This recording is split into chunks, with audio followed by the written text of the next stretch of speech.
Hi hello నమస్తే friends.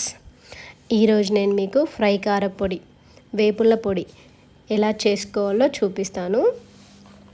ముందుగా దీనికి కావాల్సిన పదార్థాలు పల్లీలు, నువ్వులు, ఎండుమిర్చి, జీలకర్ర, శనగపప్పు, ధనియాలు, వెల్లుల్లి రెబ్బలు.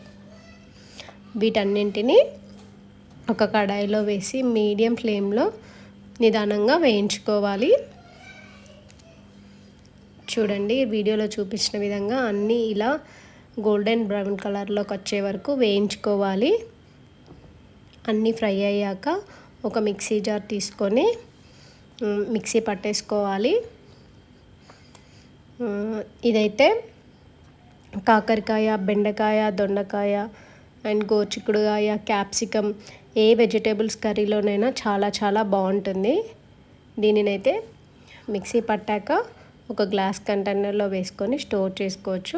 ఒక 1 మంత్ వరకు అయితే నిల్వ ఉంటుంది. ఈ వీడియో కనుక మీకు నచ్చినట్టయితే లైక్ చేయండి, షేర్ చేయండి, కామెంట్ చేయండి. Thank you friends.